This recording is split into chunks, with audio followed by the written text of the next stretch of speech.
গত 8ই আগস্ট শুক্রবার জাতীয়তাবাদী ছাত্র দলের কমিটিকে কেন্দ্র করে হল কমিটিকে কেন্দ্র করে ঢাকা বিশ্ববিদ্যালয়ের শিক্ষার্থীদের মধ্যে হলে হলে যে ছাত্র রাজনীতি নিয়ে তাদের মধ্যে যে আশঙ্কার জায়গা তৈরি হয়েছে, সেই আশঙ্কার জায়গাটা তার বিস্ফোরিত হয়েছে তাদের মাঠ পর্যায়ে আন্দোলনের মধ্য দিয়ে।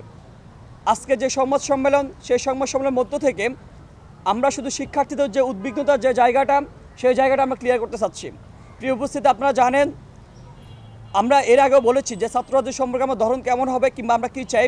তারা যদি আমরা এখানকার কালচার বলতে চাই, আপনারা জানেন এখানকার যখন যে সরকার ক্ষমতায় আসে, সেই ক্ষমতাসীন সরকার, ক্ষমতাসীন দল সব সময় চায়, তারা সবসময় কোশ্চেনের বাইরে থাকতে চায়।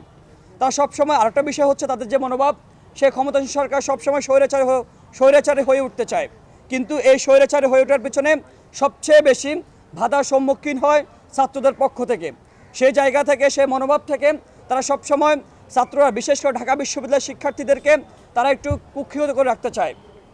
আপনারা জানেন এই কুক্ষিগত করে রাখার পিছনে তারা দুটি বাহিনীকে কাজে লাগায়। প্রথম বাহিনী হচ্ছে ক্ষমতাসীন দলের ছাত্র সংগঠন। তারা শিক্ষার্থীদের যে দুর্বলতার জায়গায় কেন্দ্র করে তারা হলে হলে সিটকে কৃত্রিম সংকট তৈরি করে হলে হলে শুধুমাত্র একটা সিটের জন্য শিক্ষার্থীদেরকে জিম্মি করে রাখে। আরেকটা বাহিনী তারা কাজে লাগায়, সেটা হচ্ছে আমাদের অভিভাবক যারা আমাদের দায়িত্ব পালন করেন হল এবং বিশ্ববিদ্যালয় পর্যায়ে। হল এবং বিশ্ববিদ্যালয় পর্যায়ে যে প্রশাসন দায়িত্ব পালন করেন, সেই প্রশাসন কখনোই শিক্ষার্থীদের স্বার্থের জায়গাটাতে কখনো তারা চিন্তা করেন না। তারা সবসময় চিন্তা করেন যে আমি যার মধ্য দিয়ে, যে দলীয় নিয়োগপ্রাপ্ত হয়ে যেভাবে আমি কমিটমেন্ট দিয়ে এসেছি দলের কাছে, সেই কমিটমেন্ট আমি বাস্তবায়ন করব। সে ওই যে হল প্রবর যিনি আমাদের থাকেন, তিনি সব সময় যে দলীয় তাবেদারিতে ব্যস্ত থাকেন। তিনি হল প্রশাসনের যে তার যে দায়িত্ব, সে দায়িত্ব তিনি পালন করেন না। আপনারা জানেন ঢাকা বিশ্ববিদ্যালয় সহ প্রতিটি পাবলিক বিশ্ববিদ্যালয়ের শিক্ষার্থীরা বেশিরভাগই নিম্ন মধ্যবিত্ত ফ্যামিলি থেকে উঠে আসে।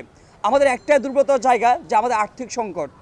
আরেকটা বিষয় হচ্ছে এই যে একটা পরিকল্পিত একটা চিন্তাভাবনা ঢাকা বিশ্ববিদ্যালয় সহ প্রত্যেকটা পাবলিক বিশ্ববিদ্যালয়ে একটা কৃত্রিম সিট সংকট তৈরি করে রাখেন। তো সেই জায়গা থেকে আমাদের সিট সংকট, একই সাথে আমাদের এই দুর্বলতার কাজে লাগিয়ে ক্ষমতাসীন দল, ছাত্র সংগঠন এবং প্রশাসনকে কাজে লাগিয়ে আমাদেরকে সবসময় একটা নিপীড়ন নির্যাতনের কালচার এখানে প্রতিষ্ঠা করে, একটা দাসত্বের কালচার হাজির করে, যার পরিপ্রেক্ষিতে দীর্ঘদিনের তীব্র অভিজ্ঞতার শিকার, একটা নিন্দ অভিজ্ঞতার শিকার হচ্ছে বিশ্ববিদ্যালয়ের শিক্ষার্থীরা।